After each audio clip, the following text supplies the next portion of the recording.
寒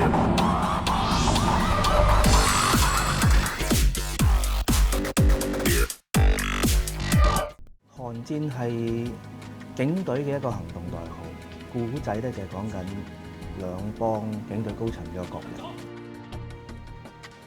近年係比較少見一個咁嘅結構性嘅一個警匪動作，好有張力嘅一個劇本。喺導演喺寫呢個劇本嘅時候，已經將成個故事嘅結構同埋好多電影嘅畫面已經寫咗入個劇本度，好地道，好港產片，好似都幾耐冇見過一個咁嘅類型警匪片。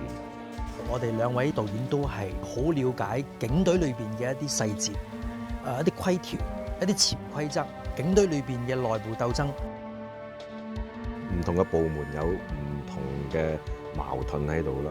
佢呢個劇本有好多呢啲資訊性嘅咧，所以你越睇越有興趣去睇落去咯。我哋一路寫嘅呢個故仔嘅時候咧，發覺我哋唔可以純創作，我哋確實係需要有警隊背景嘅朋友去幫手。本身都有班做警隊嘅朋友嘅，咁我就開始就去問啲軍火商嘅朋友，咁啊問啲好尖銳性嘅問題。佢做咗好多 research， 我哋嘅劇本咧唔係淨係大家得單睇一個完整嘅劇本，劇本最底部咧係好多資料俾我哋嘅。因為他們自己寫的腳本，所以他對每一個角色，他都很完整的很了解。放手先！一睇劇本已經知，第一樣嘢係個思維好清晰，劇本好好睇，一路個 flow 係好完美。一劇之本，劇本好，你想睇嘅場面會有啦，但係你想睇角色同角色之間嘅交流咧，其實都好多。呢個劇本其實喺個 structure 上都非常之吸引。當然，我希望呢一個戲亦都會再一次掀起香港嘅警匪片嘅一個熱潮。我在《寒戰》裡面所飾演的角色叫李家俊，是 EU 衝鋒隊的警員，非常講究紀律跟服從。個故仔開場嘅就係一架衝鋒車失咗蹤。我同樂文就一路咁啊去揾啲警隊朋友嘅幫忙啦。喺現實世界裏邊咧，究竟有冇啲科技可以真係會令到架 EU 車消失咧？得翻嚟嘅答案咧，其實係有可能嘅。衝鋒車失咗蹤咧，其實喺警隊裏邊咧係一個好大嘅事件嚟嘅，因為每一架衝鋒車裏邊咧都會裝住一批嘅常規武器。如果呢批武器唔見咗嘅話咧，其實係對香港治安安全咧係存在好大嘅隱患。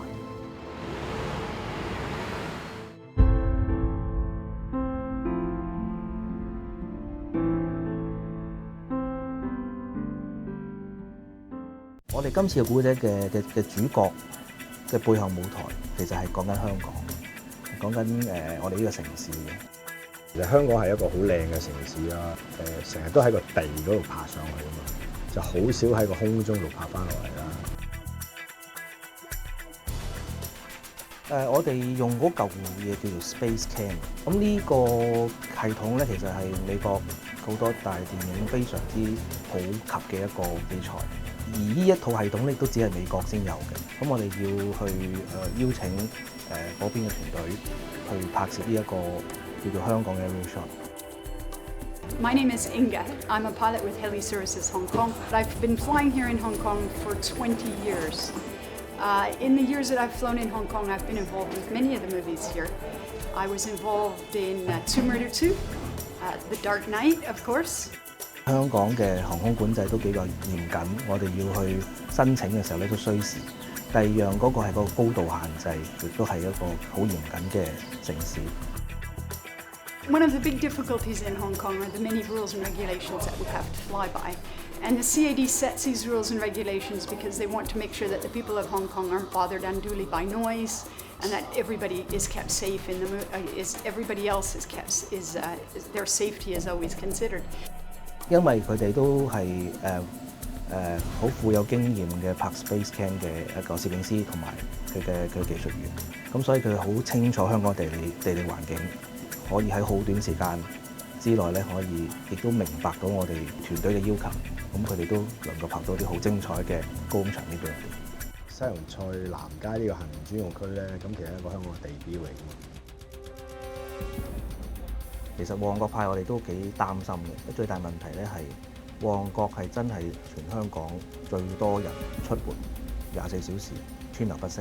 最大嘅問題就係我哋仲要喺旺角爆露出邊有個爆炸。初頭同導演咧去傾呢場爆炸戲之前，都有考慮過用好多方法，係咪就係用 CG 去做咗佢啦，定係點咧？等下後尾考慮過呢場戲，因為係一個電影開頭，咁後尾決定係邊個係實拍咯。咁我哋都要考慮好多嘢啦。人流問題啦，咁我哋真係爆嗰陣時，會唔會影響到人，令到啲行人會受傷啦？幾多點拍啊？拍之前我哋要點樣排啊？我哋需要有幾多臨時演員啊？不可能係成條街封晒，咁但係又封幾多先為之安全？咁我哋初頭都會去咗一啲片場嗰度去模擬試咗，究竟個炸彈威力要有幾大？幾多尺範圍內我哋擺自己人？我哋封幾多尺先至為之安全？咁呢樣嘢係我哋拍之前嘅1個月前已經做好晒去，到拍嗰日我哋都要早好多個鐘頭去到排好晒啲臨時演員，因為我哋係好希望比較紀錄片啲，好似案發現場睇緊新聞報告咁樣，幾開心就係一次過已經可以 OK 咁，同埋個效果出嚟係唔錯咯。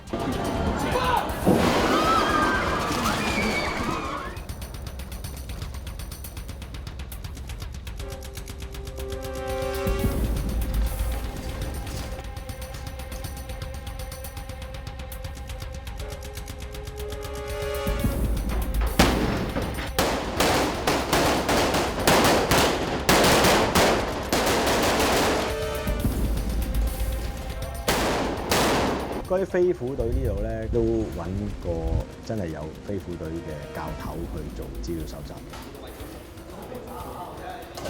咁你兩位喺上面，一個右一個左，向住目標。咁我哋就會同佢開會啦。咁嗱，我而家現場嘅地理環境係咁，你哋會點樣攻？事前點樣部署準備？點樣去拯救人質啦？或者係點樣會去捉嗰班犯啦？有時我哋戲劇上想咁樣，但係其實佢要糾正翻，唔得，唔可以。咁我哋其實要尊重翻，因為佢哋真係專家。如果警隊係咁樣嘅話，我哋就用翻呢個方式。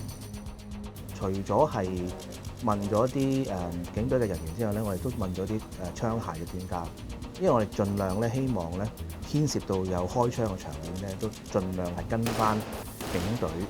如果面對危險嘅時候，佢哋會點處理？我覺得警匪片係我比較喜歡係現實感多啲，咁啊係一路都係我嘅做法嚟嘅。ending 嗰場飛虎隊嘅互相搏鬥咧，唔係淨係槍同埋炸彈咁簡單，實感得嚟，我會加翻一啲好似災難片嗰種感覺嘅嘢。1、2、3。